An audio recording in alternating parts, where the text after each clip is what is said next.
안녕하세요. 경청하고 공감하는 조이스TV 조영선입니다. 봄이 잠깐 온 것 같은데 벌써 여름이 오는 것 같네요. 어떻게 꽃구경들은 좀 다녀오셨을까요?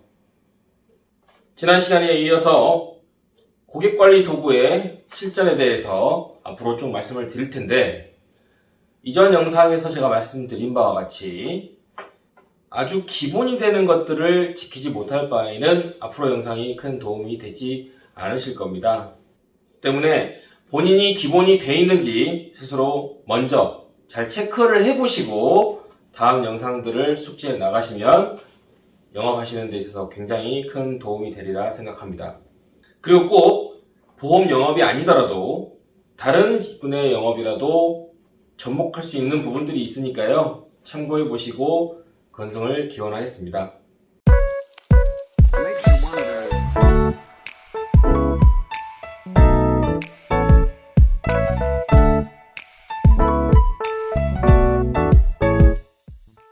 오늘은 첫 번째 챕터로 연락처 정리입니다.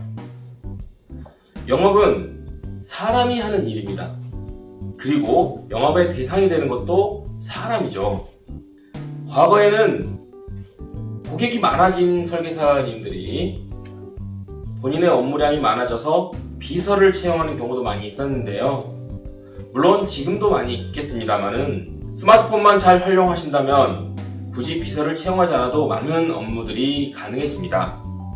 그 중에 가장 첫 단추로서 영업을 시작하실 때부터 고객의 연락처를 정리할 때 그때부터 준비가 잘 되어 있으면 업무를 보시는 데 있어서 도움되는 부분이 많이 있습니다. 이번 시간엔 제가 많은 시행착오를 겪으면서 현재 제가 고객 연락처를 정리하는 방법에 대해서 알려드리도록 할게요. 지금 화면을 보시면 기본적으로 스마트폰에서 연락처를 저장하는 화면입니다. 여기서 연락처를 저장하는 화면 상단에는 프로필 사진이 입력하게 되어 있고요. 그 아래 이름 입력하는 란이 있는데 이 이름을 클릭을 해보면 세부 메뉴로서 5가지 카테고리가 나오게 됩니다. 제 폰의 경우엔 맨 위부터 호칭, 성, 중간 이름, 이름, 경칭 순으로 되어 있는데요. 보통은 위부터 작성하시는 것이 보여지는 순서가 됩니다. 저는 이렇게 호칭란은 비워두고 성에는 고객의 이름을, 중간 이름엔 태어난 연도, 이름엔 사는 지역을 표시를 해둡니다. 그리고 경칭에는 고객을 처음 만났던 연도와 월, 장소를 간략하게 기재해 놓는데요. 호칭을 비워두는 이유는 급하게 몇몇 소수의 특별한 이슈가 있는 고객들을 소트할 때 임시적으로 사용하기 위한 것도 있고요. 그렇게 해서 검색이 편하게끔 비워두고 있습니다. 나이를 기재하는 대신 당연히 태어난 연도를 기재해 놓으면 해가 바뀌어도 고객의 나이를 유추할 수 있겠죠.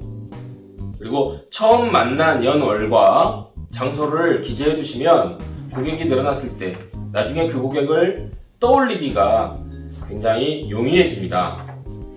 영업을 하실 때 본인의 기억력이나 머리보다는 메모하는 습관이 중요한데요.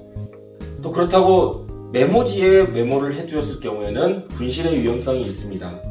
하지만 스마트폰 연락처에 저장을 해두시면 많은 내용에 대해서 백업만 잘 한다면 평생 간직할 수 있는 데이터가 됩니다.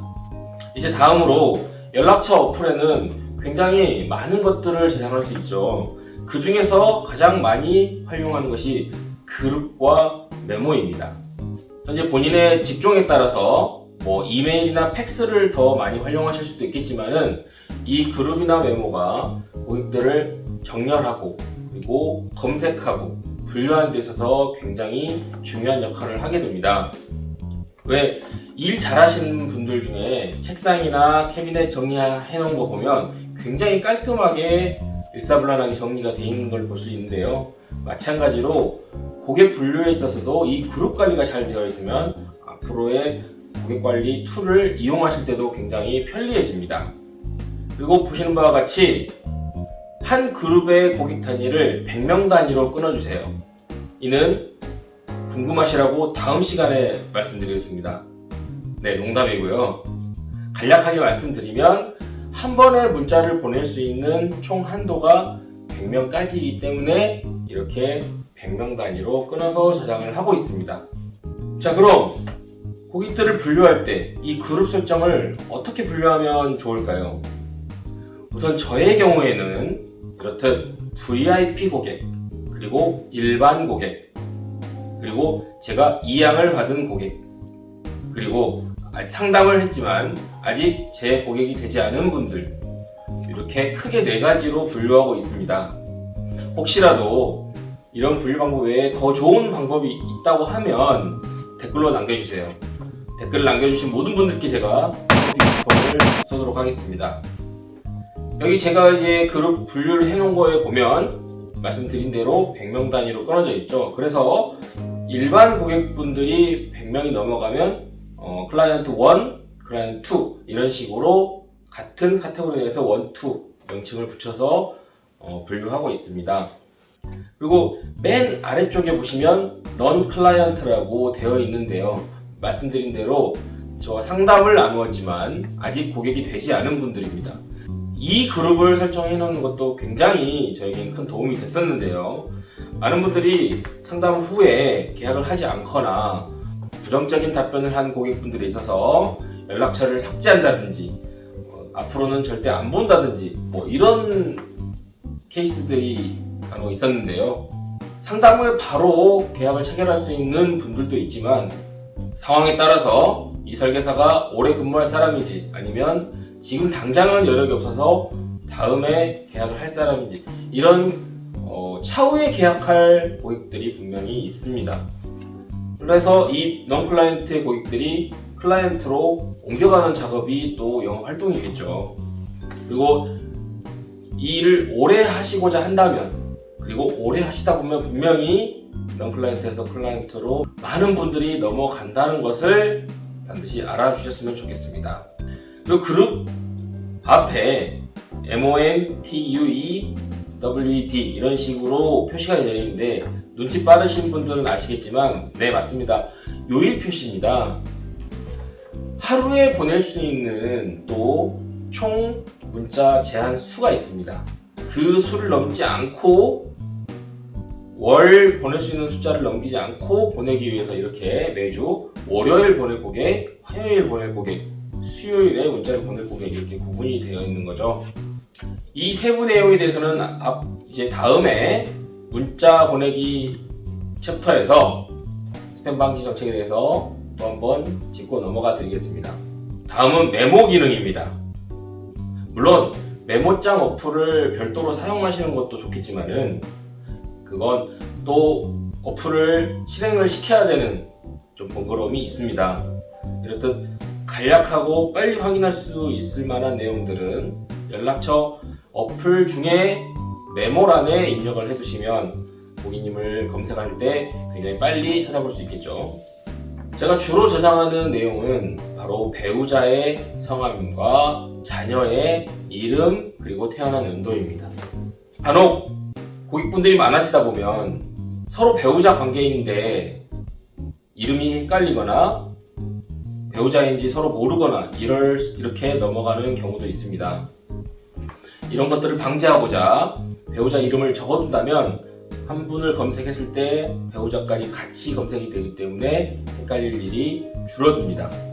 그리고 자녀의 이름과 태어난 연도를 기재해 두시면 차후에 고객 상담을 하실 때 잠깐 보고 고객을 만나서 강유가 이제 벌써 유치원 갈 때 아닌가요?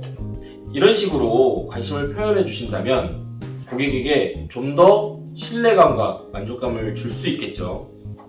고객이 많이 늘어갈수록 지금 보시는 바와 같이 정리하고자 한다면 굉장히 일이 힘들어집니다.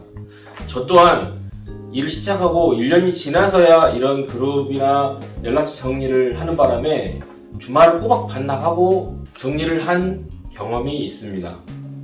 때문에 영업을 처음 시작하시는 분들은 시작 때부터 이런 습관을 길러두시면 차후에 저장하실 때 큰 어려움이 없을 거예요. 그리고 조금 오래 되셨다 하더라도 날을 잡으셔서 정리를 해두시고 차후에 고객분들은 이렇게 정리를 해두시면 고객 관리하는 데 있어서 굉장히 큰 도움을 받을 수 있습니다.